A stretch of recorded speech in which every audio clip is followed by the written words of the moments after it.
Iya. Ya. Apakah terlalu sederhana menurut saya? Iya. Terlalu sederhana pada saat kita melakukan ibadah, beramal kepada Allah Subhanahu wa Ta'ala. Apakah yang pada saat kita melakukan itu ada ketidakpercayaan atau keraguan-raguan kita dalam melakukan ibadah itu termasuk kategori menggugurkan amalan. Terus ini satu lagi yang berkaitan dengan masalah khusyuk dalam sholat ya. Apakah itu kategori juga syirik atau munafik? Ya, yang pertama tadi tentang keraguan-raguan. Ya, jadi kalau ada keraguan bisa menyebabkan kita kufur. Keraguan di sini contohnya seperti ragu tentang hari kiamat, ragu tentang adanya hari kiamat, maka itu bisa kafir. Kalau dia ragu, tidak yakin adanya hari kiamat, maka ragu-ragunya itu kafir. Jelas? Itu kalau ragu tentang hari kiamat, dan itu saya maksud tadi. Ya. Tapi kalau misalnya ragu-ragu dalam ibadah, seperti misalnya ragu-ragu apakah, kira-kira apa contohnya maksud kita? Ini sudah berlangganan 3 rakaat tidak? Ya, nah, itu tidak bukan itu yang maksud. Ragu-ragu apakah saya sudah sholat atau belum, sudah berwudu atau belum ya? Apakah tadi itu sholat saya sudah sah atau tidak? Ragu-ragu kan? Nah, itu bukan itu yang maksud. Jadi maksudnya di sini sesuatu yang sudah jelas dalilnya tapi dia ragukan. Padahal sudah jelas dari seperti hari kiamat kan jelas. Dalam Al-Quran banyak sekali ayat tentang hari kiamat. Ya ribuan ayat dalam Al-Quran tapi dia ragu. Contohnya seperti misalnya tentang adab kubur. Adab kubur kan dalilnya jelas. Tapi kemudian dia tidak percayai, tidak ada itu adab kubur. Itu kafir yang begitu. Tidak percaya terhadap hukum iman itu kafir orang. Ya, rukun iman ada 6 kan? Malaikat, beriman kepada Allah, wa kutubi kitab-kitab, wa rusulihi, rasul-rasul, hari kiamat, takdir yang baik dan keburukan. Kalau kita tidak percaya dengan rukun iman itu, gugur iman kita. Tidak percaya kepada malaikat, tidak percaya ada kitab-kitab, tidak percaya dengan Rasul, ya, tidak percaya bahwa Nabi Muhammad itu Rasul, tidak percaya Nabi Isa itu Rasul, tidak percaya Nabi Musa itu Rasul, kan kafir. Seperti Nabi orang-orang Yahudi tidak percaya Nabi Muhammad Nabi, ya orang-orang Nasrani tidak percaya Nabi Muhammad Rasul, orang Yahudi tidak percaya Nabi Isa Rasul, orang Nasrani tidak percaya Nabi, tidak percaya dengan satu Rasul itu kafir. Ya. Itu yang dimaksud ya. Jadi kalau ada orang meragukan tentang rukun iman ini yang dimaksud. Tapi kalau ragu dalam ibadah, tadi saya sudah 2 kali berdoa, itu bukan itu dimaksud. Itu tidak menyebabkan orang bisa kafir. Tidak ada pengaruhnya terhadap kekafiran itu. Nah, yang kedua tadi tentang sholat yang khusyuk. Ya, apakah itu juga syirik? Tidak. Ya, ketika orang sholat tidak khusyuk, itu tidak syirik ya. Tidak syirik. Yang syirik itu adalah kalau dia sholat bukan karena Allah, itu syirik namanya. Dia sholat karena mau dipuji oleh orang tuanya, ya kan? Baginya menantu sholat mau dipuji, itu syirik namanya. Tapi syirik kecil, namanya riya, itu syirik kecil. Ya, riya itu syirik kecil. Dia sholat, ya sengaja kasih panjang-panjang sholatnya supaya mau lihat, masya Allah ini orang hatinya ibadah kan, mau dipuji-puji beramal itu syirik kecil namanya. Ada masalah khusyuk dalam sholat, ini tidak masuk dalam kategori syirik atau kategori kafir. Tetapi jamaah sekalian, kalau ada orang sholat dari awal sholat sampai selesai hanya 1% khusyuknya, ya, maka itu tanda-tanda munafik. Tanda-tanda munafik. Ya. Di antara tanda-tanda munafik itu disebut dalam Al-Qur'an, wa idza qamu ila sholati qamu kusala yura'una an-nasa wa la yadhkuruna Allah illa qalila. Itu tanda munafik. Mereka kata Allah, kalau mereka berdiri melaksanakan ibadah sholat, mereka berdiri dalam keadaan malas. Yang kedua, mereka itu melakukannya karena riya. Yang ketiga, ketika mereka sholat, ingatannya kepada Allah sangat sedikit. Ingatannya kepada Allah sangat sedikit. Maka kalau kita sholat, ingatan kita kepada Allah, khusyuknya kita sangat sedikit, ya, seperti saya katakan tadi, hanya 2%, 3%, maka itu termasuk tanda-tanda kemunafikan. Barakallahu fikum. Apakah kafir? Tidak kafir. Tetapi sudah masuk tanda-tanda kemunafikan. Ini kalau dibiarkan bahaya. Harus segera diterapi dan diperbaiki diri kita supaya semakin meningkat kualitas ibadah sholat kita. Allah. Nah. Ya, silakan. Tambah sedikit. Ya. Tapi Pak Ustaz, Ya, silakan. menyangkut masalah peramal ini, Ya. itu ada sekarang namanya ilmu pengetahuan itu mempelajari namanya struktur tubuh, ya. Ya. Misalnya tangan apa, itu dia pelajari dia itu sehingga bisa menyampaikan seseorang bahwa oh, begini. Dengan adanya ilmu pengetahuan tadi. Ya. Terus yang kedua juga menyangkut masalah apa namanya, orang bisa disampaikan begini karena karamah. Ya. Ada ulama karamah. Kalau ya. Ya, artinya dia bisa tahu bahwa oh begini. Ya. Artinya dia kan bisa dipastikan bahwa ini orang peramal atau bagaimana. Ya. Karena mungkin dia punya jiwa orang kekejamannya itu sebenarnya tahu. Ya. Jadi maksud saya itu mungkin bisa dipisahkan bahwa belum tentu itu peramal itu bahwa dia bisa. Ya. Itu proses. Kasih. Nah. Ya, tadi kita sudah sampaikan peramal itu kan memberitakan hal-hal yang goib, seperti masa depan, apa yang terjadi nanti, ya kan? Nah, adapun misalnya seperti yang kita sebutkan tadi, mempelajari struktur tubuh, kemudian dia bisa bisa menyimpulkan. Ya, kalau itu memang ada hubungannya, nggak masalah. Misalnya dilihat mata, oh ini mata Anda ada masalah nanti di penyakit Anda ke depan. Contoh, itu kan ada pengobatan begitu. Itu yang ada hubungan sebab akibatnya boleh dilihat dari matanya kan. Tapi misalnya dilihat dari garis tangan, ada yang begitu. Seperti saya dulu pernah diramal. Ini garis tanganmu begini. Namanya dalam bahasa Bugis itu paling bete. Ini kalau begini nanti kamu haji. Ini yang tidak benar. Ini yang salah total ya seperti ini. Apa hubungannya? Dari mana dia tahu? Ya, kecuali ada informasi, ada dalil, ada apa. Kalau garis tangannya orang begini nanti. Dan mana kita tahu garis tangan begini? Banyak orang garis tangannya begini, sampai mati tidak haji. Jadi jamaah sekalian. Tapi kalau seperti Bapak gambarkan tadi misalnya, dia melihat kalau tubuh, oh ini bentuk tubuhmu begini, ke depan nanti kamu akan kena penyakit begini. Itu tidak masalah, karena memang ada kaitannya dengan ilmiah gitu. Bisa dipahami ya? Karena ada begitu sekarang. Dilihat dari mata, di teropong mata, oh di sini ada penyakitmu ke depan, itu begini. Tapi belum tentu terjadi itu hanya perkiraan. Sama seperti perkiraan cuaca juga kan. Nanti ada depan akan, tapi itu ada kaitannya dengan ilmiah namanya. Penelitian ilmiah itu tidak masalah. Ya, tapi kalau tidak ada kaitannya dengan ilmiah tadi, murni perkara goib seperti peramal umumnya kan.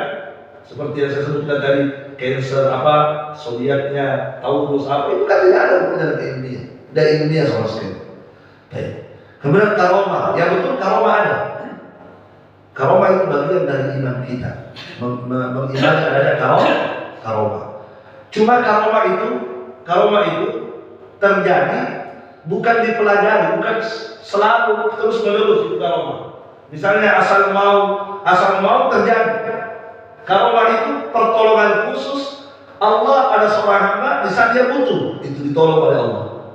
Misalnya termasuk orang misalnya ada orang ketika di tengah laut tenggelam, ya tiba-tiba dia bisa berjalan di atas air sehingga dia selamat. Ini Ini bisa masuk karomah, bisa tidak. Kapan karomah? Karomah itu tidak berulang-ulang. Setiap dia mau begitu terjadi. Itu bukan karomah.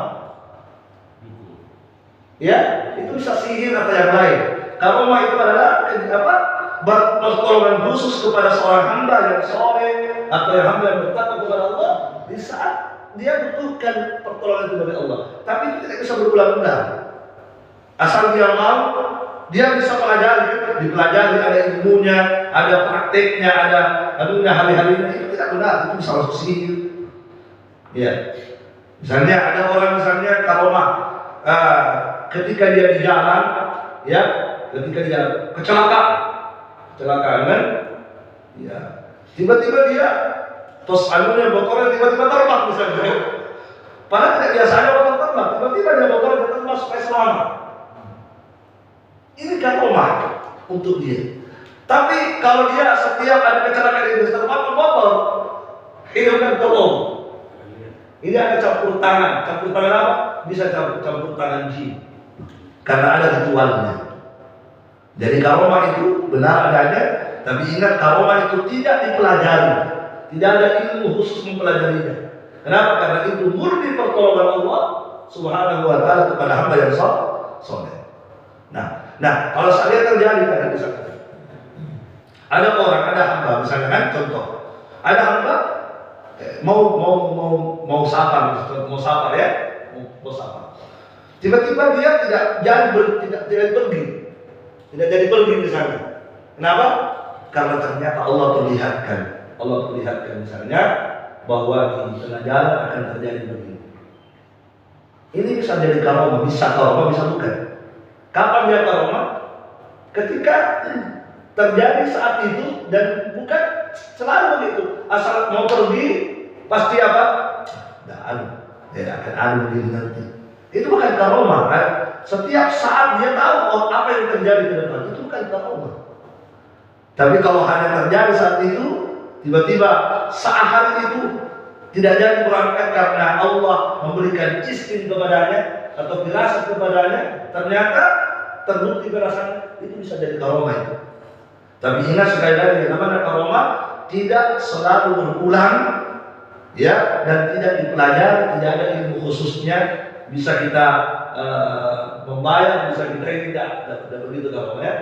Barakallahu fiik. Nah, Allah. Tidak ada amalan ya. Ya. Tidak ada wirid-wirid. Tidak ada wirid-wiridnya. Tidak ada. Baik. Ustaz, Ya. terkait tadi yang dikatakan mengolok-olok syariat. Ya. Kalau bahasa sekarang itu kan bully, di roasting. Ya. Apakah contoh membuli orang yang beristri lebih dari satu? Ya. Termasuk mengolok, itu Ya. tidak Rasulullah. Baik. Ya. Masuk. Baik. Nah, jadi masya Allah, pertanyaan lebih bagus. Ini perlu kita jelaskan sedikit. Jadi kita harus bedakan antara membuli syariat dan membuli orangnya yang mengamalkan syariat. Kita harus bedakan itu. Kalau syariat yang dibuli, poligaminya yang dihantam, itu namanya mengolok-olok. Tapi kalau orang yang dihantam, orang yang dihina, bukan mengolok syariat, tapi orang yang dihina. Jadi bedakan antara syariat yang dihina dengan orang yang dihina. Ada orang pakai jenggot, kemudian kamu kalau pakai jenggot kayak kambing. Apa yang dihina? Orangnya atau syariatnya? Syariatnya. Buktinya yang lain dia tidak katakan kambing kan? Iya, tapi kalau dia bilang jenggot itu kambing, jadi jenggotnya yang langsung diambil, itu yang menghina syariat. Seperti yang saya sebutkan tadi, jenggot itu goblok. Apa yang dihina orangnya tahu? Syariatnya memang dihina. Jadi dibedakan antara syariat yang dihina dengan orang yang dihina. Ada orang poligami, kamu kalau poligami tidak becus. Kamu kalau poligami tidak cocok, kamu kalau poligami aib, lobet kamu kalau poligami. Ya kan? Apanya dihina poligami itu orangnya? Orangnya yang dihina. Jadi bedakan antara menghina orang yang mengamalkan syariat dan menghina syariatnya. Jelas ya? Nah, apakah dua-duanya itu dosa. Ya, cuma kalau menghina orangnya tidak kafir. Tapi dosanya besar kalau menghina orang. Ya. Bagus Ustaz. Ini jemaah Andalas ini sering jalan-jalan ke Wonipah situ Ustaz. Ya. Itu tergantung dari dirijen sadar balok. Nah, sementara balok itu berkumpulan. Halal ketiganya. Apa Pak? Pembuat balok. Ya. Tua. Nah, tua. Di Lipa. Ya, di Wonipah itu. Ya. Tapi balok itu. Tunggu dulu Ustaz. Ini apa Ustaz? Ya. Jadi ini perjemaah setelah sholat itu jalan situ terus Pak. Itu tidak pernah tegur. Lain jalan kaki. Semua cara itu Tidak salah.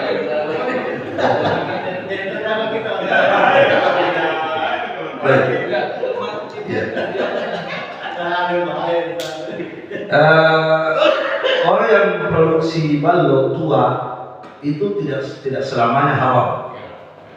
Kalau dia tua manis tidak memabukkan kan halal. Kalau itu yang dia buat halal. Tapi kalau dia buat yang sudah memabukkan itu tidak boleh. Itu harus dilarang. Dan itu tugas penting bagi pemerintah untuk mencegah yang seperti itu. Karena pemerintah bapak tadi untuk mencegah. 90% itu untuk balok. Bukan untuk gula. Tapi kita tidak boleh berburuk sangka. Jangan sampai dia usahanya balok itu balok manis. Balok manis apa itu usaha apa Roti juga. Ada beberapa orang memang yang beli untuk pengembang roti di sana. Ya. Bikin kue juga. Intinya kalau diproduksi itu bukan untuk yang memabukkan, untuk dipakai mabuk-mabuk itu tidak masalah. Kalau mau serang festival. Kalau serang Perlu kita klarifikasi ke orang ini bahwa jangan langsung mainan, jangan sampai tidak seperti itu orang kasihan. Terakhir Ya. Nah, tadi kan berkata dukun. Nah, dukun itu mungkin dia itu kan cuma bertuhan atau memang tidak bertuhan. Artinya kafir memang. Nah sekarang kita mendapat bertetangga dan pendeta, jelas-jelas dia itu lain Tuhannya. Apakah itu kita itu bisa mengukur atau juga itu termasuk hukum juga itu? Hanya pendatangnya aja tak percaya kepada Yesus dan menyembah pokok kayu dan sebagainya. Kalau dia datang bertamu, Kita maksudnya kita. datangkan untuk apa? Ya, kalau tetangga Kalau kita datang rumahnya, ada pendeta. tidak apa-apa. Kalau tetangga kita, kalau tetangga dengan non muslim boleh. Bahkan Nabi sendiri ketika tetangga Yahudi itu sakit, Nabi pergi jenguk. Tidak masalah kalau urusan dunia. Ya, kalau hanya sebatas urusan dunia, muamalah dunia, boleh kita bermuamalah dunia dengan orang kafir. Yang tidak boleh itu kalau sudah menyangkut agama. Pendeta disuruh ceramah depan kita.